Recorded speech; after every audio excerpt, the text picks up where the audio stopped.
Ladies and gentlemen, please welcome Jeff Schaeffer.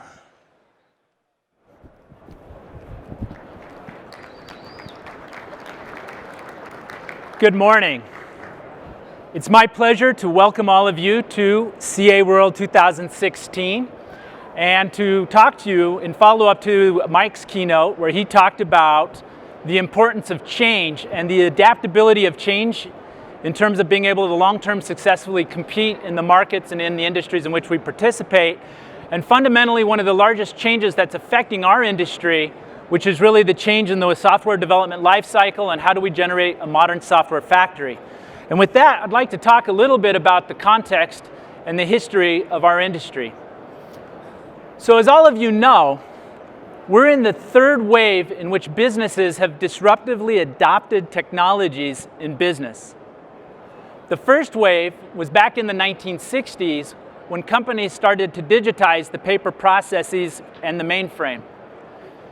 The second wave was in the 1990s when we adopted broadly ERP and CRM systems and started to automate the supply chains of companies. Today, we're in the third wave of disruptive innovation, and if you believe in digital transformation and the application economy, the primary way in which we work with our end consumers is through our web and our mobile applications. It's how we promote our brand, it's how we promote the products and the services of our company. And whereas the first two innovations and disruptions were process disruptions, this third innovation and disruptive wave is actually a business model disruptive. And in order to succeed, in order to continue as a business entity and to thrive, we need to master the application economy. And the companies that are most successful at adopting and the new technologies and methods and mastering the application economy, based on some research that CA Technologies led with Freedom Dynamics in 2015, we surveyed about 1,400 different IT and business leaders across 14 different countries in 9 different industries.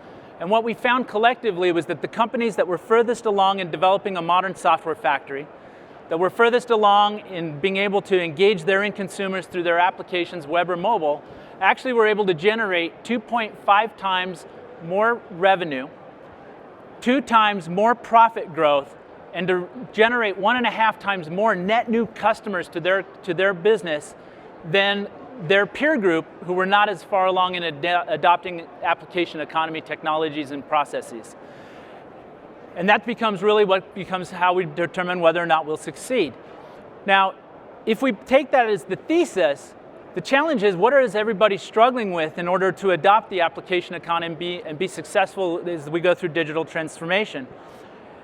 And one of the challenges is how do we modernize our software factory in order to create innovative applications, to get those applications with an amazing user experience, and get that into the hands of our end consumers more quickly with higher quality. And by the way, we need to address the cost of delivering these custom applications. Today, companies spend roughly $60 billion a year in order to test and deliver custom web and mobile applications to production environments.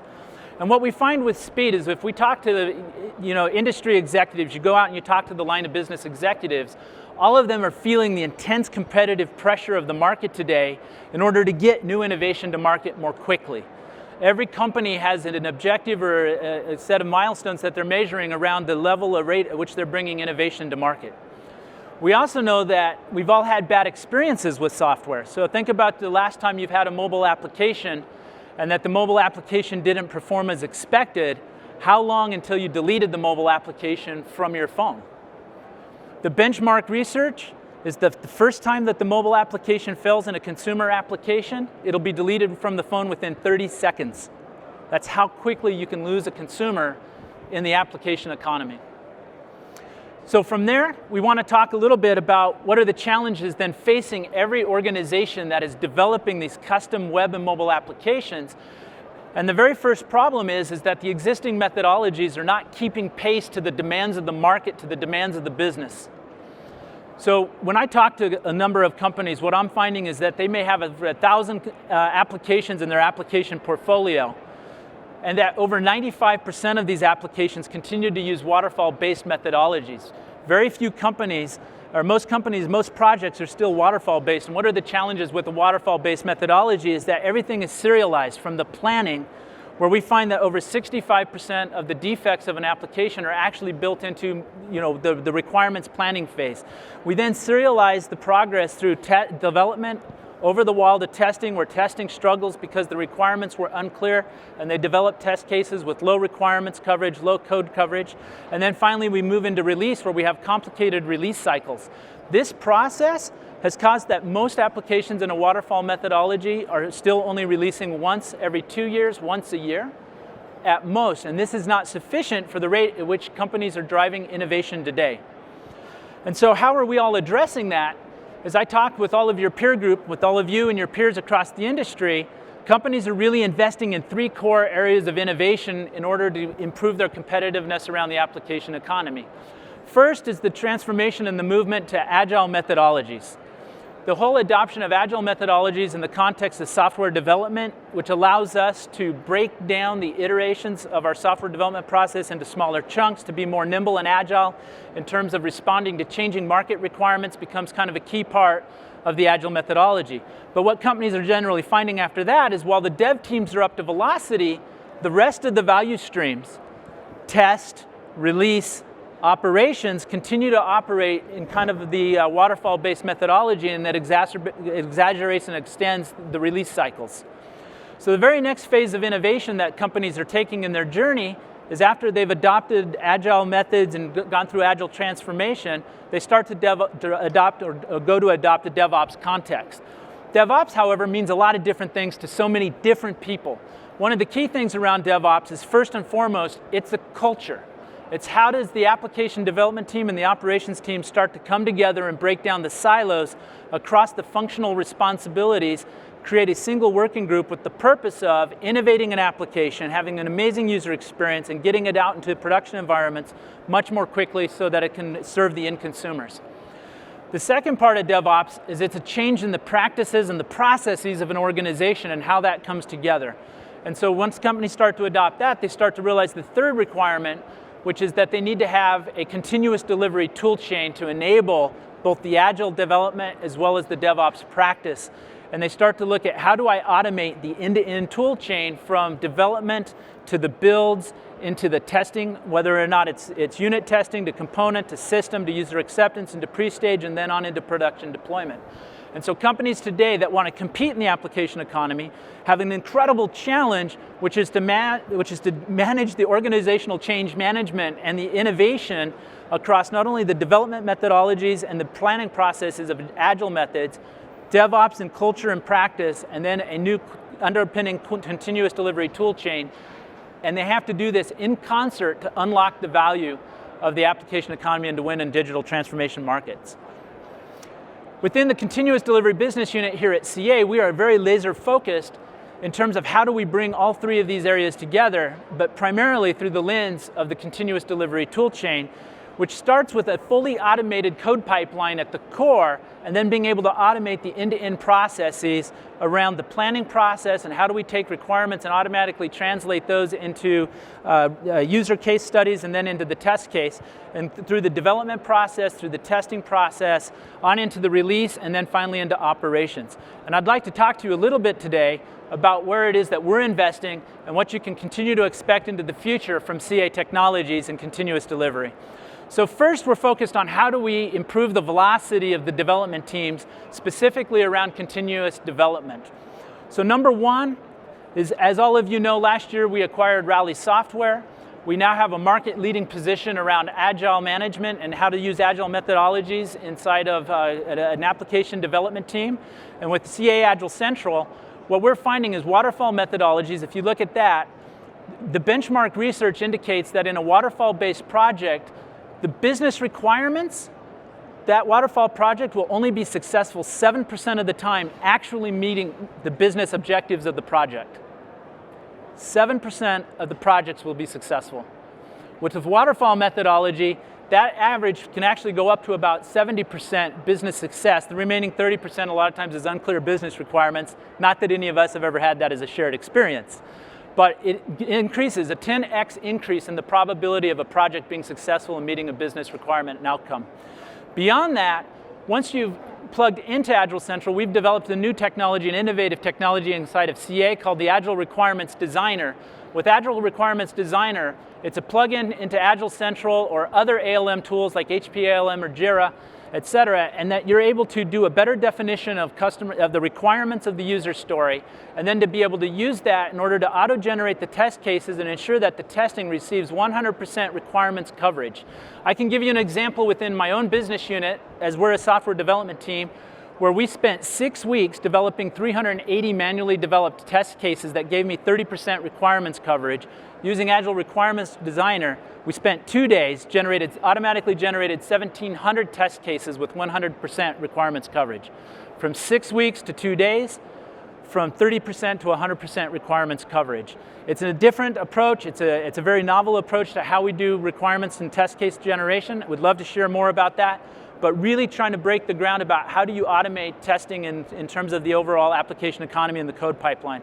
And finally, applying technologies like service virtualization. One of the challenges is we are shifting new technologies into the development process where we want to parallelize development practice. So as teams are developing code, and they're working on a component, the rest of the system may not be there. In order to remove roadblocks in the development process, you can actually emulate or simulate the rest of the ecosystem so the developer can progress development in parallel, then they bring it together in integration testing and continue to promote and go. All of it allowing us to compress the development cycle as part of an agile sprint and an agile development process. We have great examples of success, for example, with AutoTrader. AutoTrader is a $1.2 billion annual company, and they are marketing cars, and that's what they're really successful for and really well known for. And they ended up with a challenge, which is they were releasing software on about a quarterly basis, but to enable their business model in a hyper-competitive market, AutoTrader, Kelley Blue Book, there's lots of competitors in this space, they had a need to be able to get their release cycles down to once per week. And we were able to do that through virtualization of their software practice in terms of compressing their dev process. The other thing that we were able, which allowed us to take integration testing from days down to hours, we were able to save roughly 576 test hours per release, which translated over the course of the year into about a $300,000 annual savings, plus the acceleration of their overall development process, not only with service virtualization, but also other automation pipeline technologies. Beyond continuous development, we start to focus on a new generation of continuous testing practice. And what we really want to do within continuous testing practice is to automate the test framework. Everything from the GUI functional testing to the performance testing down into the API testing. And in the application economy, the API is oftentimes the actual application, and so you need to have new headless testing techniques. One of the areas where we've been pioneering API and headless testing is with our application test technology. It'll do everything from the front end of the application, for example, the web or the mobile front end with the REST and the SOAP-based interfaces, all the way into the back end of the application, where we're able to do the automated testing of the APIs on the mainframe with IMS or Kix, into the middleware, into the databases, et cetera, and automate testing from end-to-end practice at the most stable point of the application development process, which allows us to left shift that and to incorporate testing as a core part of the agile sprints, as well as in the traditional component system, UAT, and pre-stage testing practices. In addition to that, when you go to automate testing, nobody's able to successfully automate the testing practice unless they're able to automate and provide the right test data at the right test time. 80% of the time when a test case fails, during the root cause analysis of why did a test case actually fail, we've done some research in terms of empirical research, and we find about 80% of the time it's because the driver of the test itself, the test data, was flawed in some reason. And so companies are spending tremendous amounts of time in order to get production data, to copy the test data, copy production data into tests, to be able to successfully mask or subset the data in order to handle personally identifiable information and to have the custody chain around test data in the test process, and then to be able to synthetically generate the test data for all of the test cases to support both positive and negative test casing. And then one more thing that we're doing in accelerating overall test efficiency is around service virtualization. One of the challenges is the availability of resources. For example, if I want to do testing of an application that has a dependency upon a mainframe, the mainframe may only be available in the evening hours. If I can virtualize away that complex back end, I can get rid of any sort of roadblocks in terms of availability of the service. I can also support support positive and negative test cases. A production system won't give you the negative responses. And then the final thing that I'm able to do with it is to dramatically reduce the cost of paying for that test environment or that test infrastructure. So service virtualization not only helps parallelize the development process, but it has a dramatic efficacy in terms of speed and time and improving the quality in terms of positive, negative test case and cost reduction in the testing process itself. Mannheim is a great example. Mannheim is another company that's in the automotive business. They operate 122 wholesalers worldwide. They process 7 million cars per year through wholesale, which is worth roughly $46 billion in revenue. And they depend upon being able to make across their entire dealer network, as well as publicly make available to all of the, the retailers that purchase through wholesale, is to make those cars available, and they depend upon their applications in order to provide this 7 million cars of velocity. They spent 5 years ago, started on a journey where they were having to deal with test data in spreadsheets, and it was the most complicated part of their entire testing process. Is, do we have the right data? Do they have the right, is it in the right hands? Is it getting to the right test case? And so using test data management, they were able to automate that process.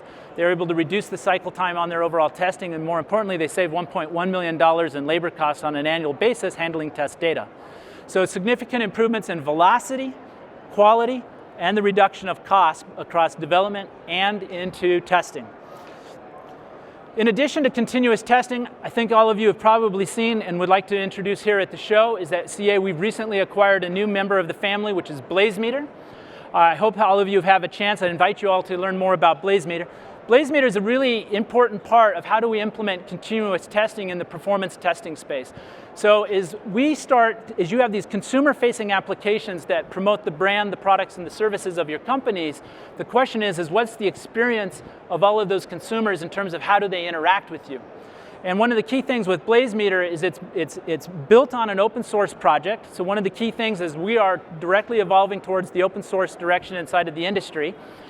So it's built on 2 open source projects, one called JMeter, one called Taurus, which allows us to automate all of the open source testing engines, whether it's Gatling, Locust, Selenium, et cetera, and to be able to harness these community-based testing environments, and then to be able to add value above it and to bring that to market both as a SaaS, where the testing process is deployed both in the cloud as well as in a private cloud behind a firewall, allowing us to test both customer-facing as well as internally-facing applications. One of the key things with BlazeMeter as a success story is Walmart. So everybody knows Walmart. They're the largest retailer in the world. And in 2013, Walmart made the decision to enter Brazil, one of the largest emerging economies in the world, along with Russia, India, and China. And when they decided to enter the market, there's a lot of risk anytime a company decides to enter into a new market. So what they wanted to do is we wanted to set up their digital front end, their digital properties to serve the Brazil market. We wanted to be able to test some 70,000 virtual users.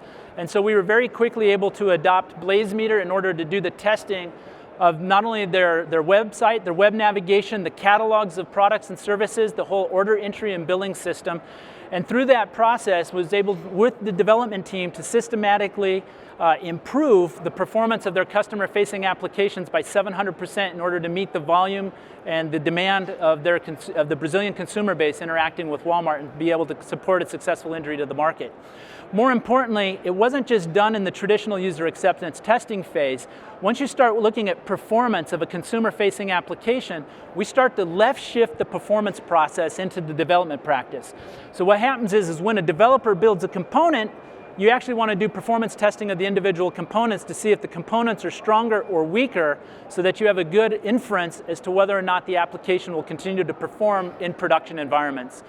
In addition to the left shift, it also enables a unique right shift into operations. So we're actually able to use the JMeter scripts, which were developed for testing the application in pre-prod, and then share those with ongoing synthetic monitoring and operational monitoring of the front-end application in production deployment, and continue to do both left shift and right shift of the application over time. Very powerful technology, and more importantly, it's changing the economics of performance testing. It is dramatically lower, up to a 90% cost reduction compared to traditional performance testing techniques that were either, what most of us have built our performance testing practice around tools like the HP AD suite, like LoadRunner or Performance Center, or the IBM Rational Testing Tool suite. This is fundamentally changing the economics of the performance testing process.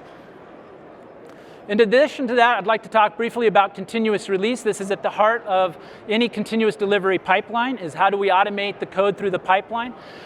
With release automation, starting with that, what we really focus on is how do we orchestrate releases from the build all the way into the production deployment and support all the modern patterns of deployment, whether or not it's canary deployment, where we phase the deployment and the load of the application, where we're doing A/B testing of applications, where we're doing red-black deployment or green-blue deployment scenarios. It provides complete flexibility in terms of the deployment model. And then more on top of release automation, we've recently introduced the Release Automation Continuous Delivery Edition.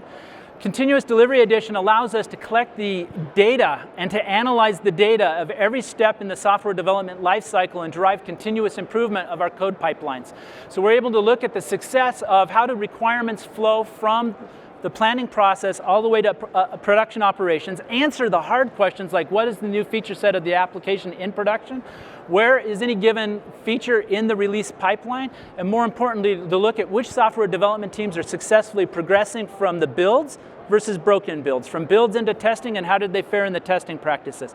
How many of those builds were automatically elevated into the pre-staging and then released into production environments, and analyze every single step of the process, quantifying every aspect of that in order to drive continuous improvement. Citrix is a good example of that.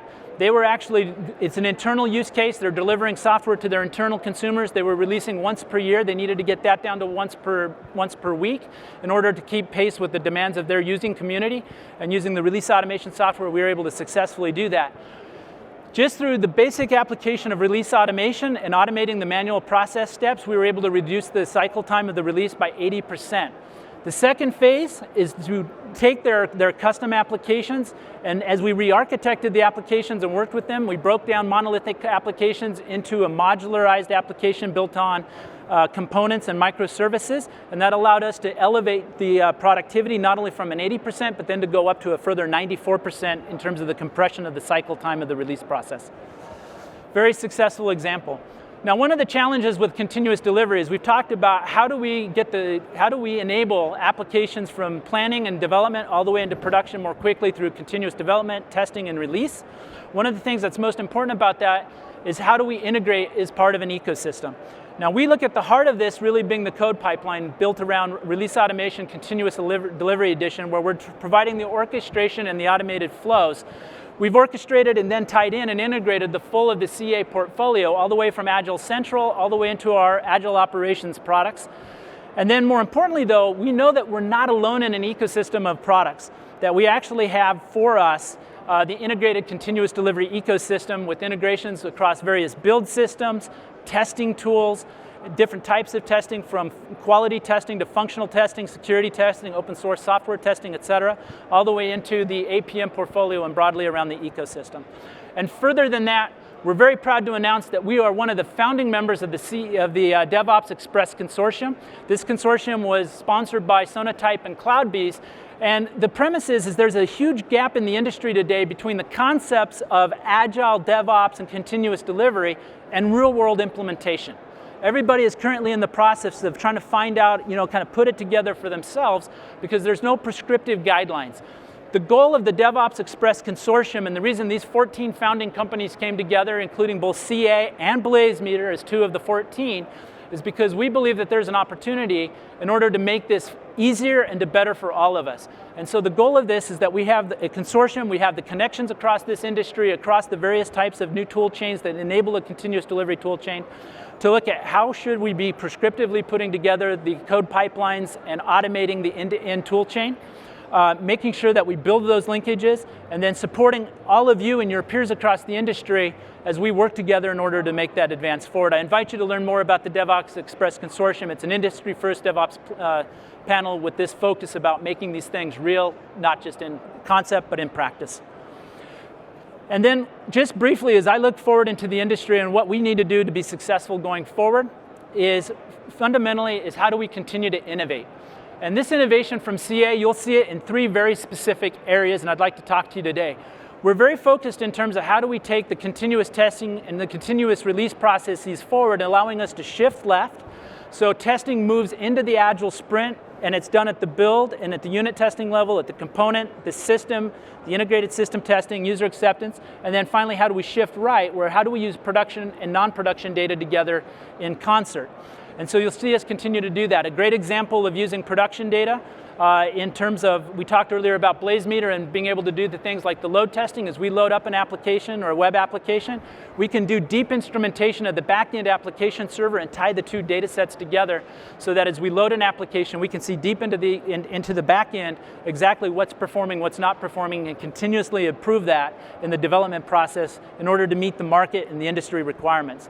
In addition to that, we'll continue to move forward in terms of putting open source projects, open sourcing some of our own technologies, and continuing to invest and commercialize open source projects as we build out the continuous delivery tool chain. One of the key reasons why we look at an open source project is because it harnesses the community. No vendor can keep up with the proliferation of technologies that exist today in the market in terms of how quickly they're being introduced. And so it's imperative that we're able to harness community development and be able to take the best and the brightest and bring that to all of you and to all of your peers across the industry. So we'll continue to look at open source based projects. We'll add value up above the projects. We'll bring that together in a SaaS-based offer in the cloud as well as in on-prem. And you'll see continued focus and investment about the adoption and development of open source projects. And finally, it's all about SaaS-based delivery. And when we think about in the cloud, we're building SaaS first. We'll make it available, easy consume, under the 5Es model, easy to find, try, use, and maintain, and make that available for SaaS, also deployed in private clouds and on-premise.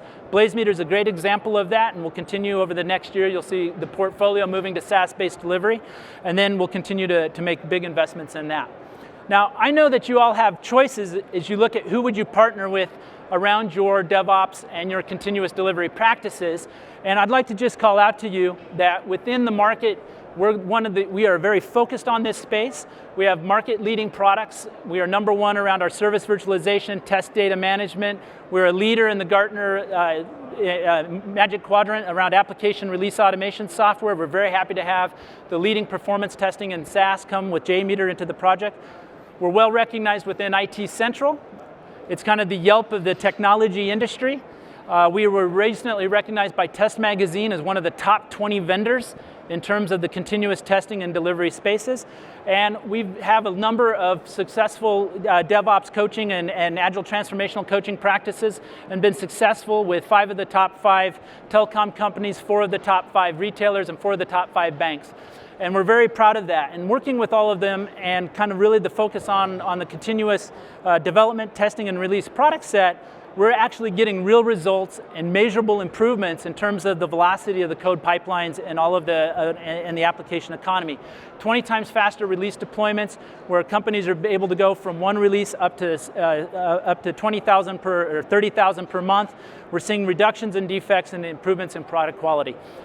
And with that, what I'd like to do is to introduce Beth Johnson. She's with SunTrust Bank. She'll come up and talk about their own journey as they adopted the continuous delivery technologies and moved forward into the market. And with that, may I introduce Computer World's top 100 women in technology, Beth Johnson, SVP of Test and Release at SunTrust Bank. Welcome. Thank you. Good morning, everybody. I learned something new this morning. This is called a pickle. I had no idea.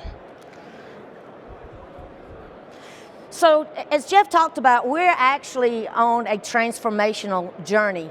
And I'm not even going to say we've got a destination, because if you continue on this journey, you're going to be constantly transforming yourself. So we started this journey in 2014 with a complete reorganization of our release and test practice. We actually brought those two practices together and reached out and started working with partners and choosing partners that wanted to go on this journey with us. I'm proud to say that CA is one of those that has partnered with us, and then I have 2 other vendors that are working in our space. We did some tactical things, and we're doing some strategical things. Let me tell you about the tactical thing we did. It was very, very small. I changed the name of our organization to Release and Test Services. We are a service to our delivery partners. They are my customers. That was the very first thing we did. Release and Test had a very bad persona about them and that we're bottlenecks and we cost way too much money. So one of the things we had to do is we had to become very, very cost efficient, and we also had to change the way we actually test. So how did we approach this? On the continuous delivery side, and how we're going to differentiate ourselves, and then what is innovation doing for us? We had to do a culture change. The very first thing we did is I hosted a series of meetings throughout the organization that indicated what we were going to become, and that they were on this journey with us, and that we were going to leave our doors open to say, how are we going to partner together with you? The next thing we had to do is we've got to look at our tools. What were our tools doing or not doing for us, and where do we go from there? I spoke yesterday at the Customer Advisory Board, and one of the things that we did is we had CA Lisa for 5 years sitting on a shelf. Someone brought it in, did a use case, it didn't work, and it sat there. And then we came along and said, well, CA came along and said, you know, you've got this valuable thing right here in your toolkit. And so that was one of the very first strategical things that we did, was let's get service virtualization going, because as teams continue to be late with requirements or scope changes, we were able to drop those services in and continue our testing. The workforce transformation, that was huge. We moved from a time and materials with our vendors to a managed service, managed outcome. So we're in this game together. We have to do this together for everyone to be successful. And then finally, we have to look at our processes. We started doing value stream mappings across all of our processes so that we could deliver more quickly to our to our clients in delivery. So what are we doing different than the others? We took a domain level approach. So one of the vendors that's working with me, they said in order for us to get better, we're going to have to get the requirements better, and we're going to provide you a domain advisor for every single segment that has the knowledge of that domain, and we're going to help them with their requirements. And one of the things that we do with our testing cost is you actually are charged by a testable requirement. So we have to baseline those. So with that, we started getting better requirements. That was a huge change and a very strategic change. The next thing that we had to do is we had to become tool agnostic. We're going to have to continue to transform ourselves. We are a financial institution, and for you that are sitting out here, you know open source is a no-no. Well, guess what? We've changed that. We started saying, you know what, as long as I'm not developing on open source, I can use the tools in the industry. So that was a very exciting change for us, and now we're bringing those things in, and with APIs and other strategies, we're linking our tool set together. Very excited about that change. And then finally, the dual snaps, refreshing of your environments. We've done a lot to change that. Typically when we're setting up our environments, it used to be a week long. We now got that down to about 3 days, and then we smoke it out and we move it on. Innovation. We wrote in our contracts with our vendors and partners that we embrace innovation, and they bring us their ideas. We adopt those ideas. We work together with those ideas. We've got custom rule engines for our decision making, analytical tools that we now do predictive analytics for our releases. We actually tell the delivery teams based on what you're doing with defects and where you are with your applications, where are you going to have the most defects? What applications are going to have the most defects in a particular release? We also are doing smartboard dashboards that tell us where we are in environments. At any time, the delivery can go see if we're having issues and what's going on. So transforming what we did. We had I wouldn't even call it a performance center at all. We used to do load testing and throw it over the wall and say, go figure it out. So much so that if we failed our performance testing, it would just get approved because we don't trust in what you're doing. So we established that office. We formed a data management office. We were only doing data management for one particular segment. Now we do it across the entire enterprise. We adopted service virtualization, what I talked about, and we also changed the way we manage our environments. Here's our highlights. it's not the 20,000 per month that Jeff just talked about, but this year we'll do 620 or so implementations, monthly implementations. Any of the delayed requirements, the 53% were delayed. We tested them on time. We found 18,000 defects prior to going in. We have can't fail initiatives. I'm sure everyone has those, all completely tested. We're at 22% cost savings compared to 2014, 18% due to automation, and this number's a little low. We're about 70% automated across all of our testing. You can see these are some of the innovations that are aiding us as we continue our journey. The predictive analytics that we're doing. We're starting a proof of concept on robotics for testing around our ATMs. Zero-touch automation with our test cases, and then our service delivery platform. Here's our roadmap that we're going through specifically with test and what we plan to adopt. I'm not going to read all of those. We can talk about those later. I'm getting the little sign here that says I'm running over. But we have a very defined roadmap in exactly where we want to go, our vision.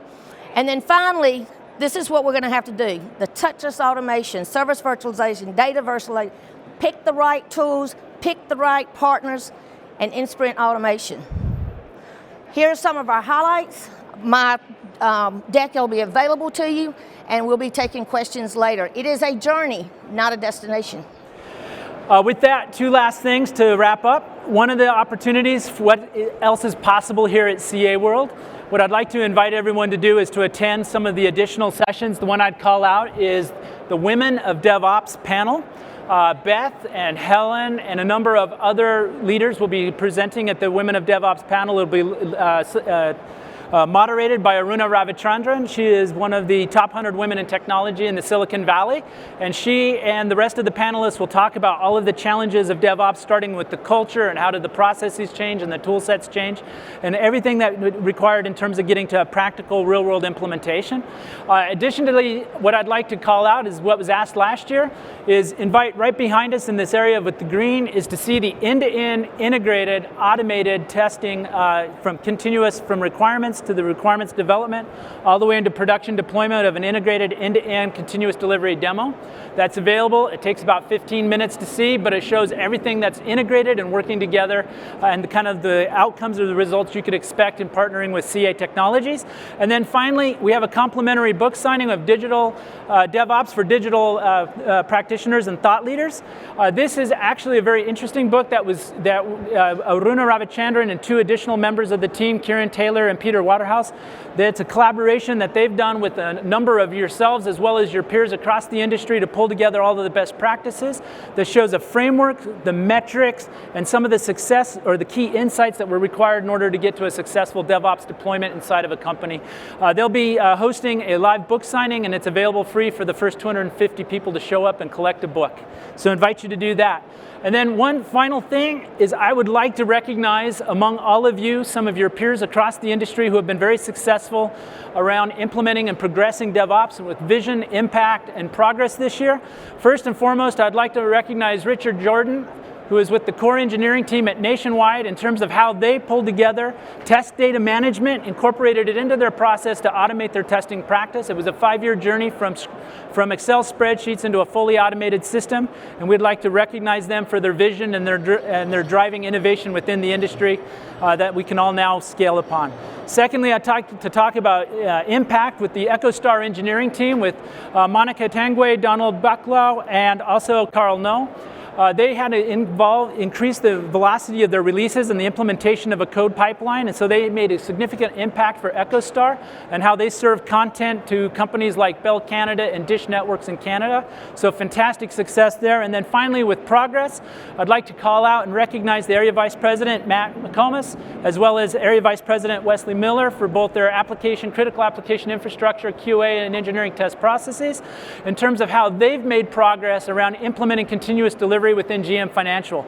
You will hear a lot more about their success story tomorrow in the keynote presentation by CA CTO Otto Burkus and CA Chief Product Officer and President Ayman Syed, as they talk with both Matt and Wes about their journey forward around GM Financial and the success of how they started out with automating the code pipelines to the point where you're doing 5,000 deploys a month, but also incorporating the rest of the continuous delivery tool chain in terms of automating test data and virtualizing, parallelizing development and the test practices.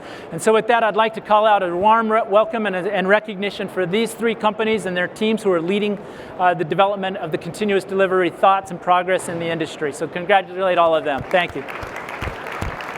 And with that, I'd like to thank all of you for joining us today for the session, and I look forward to hearing from all of you in the one-on-ones or out on the show floor or after the event. Thank you.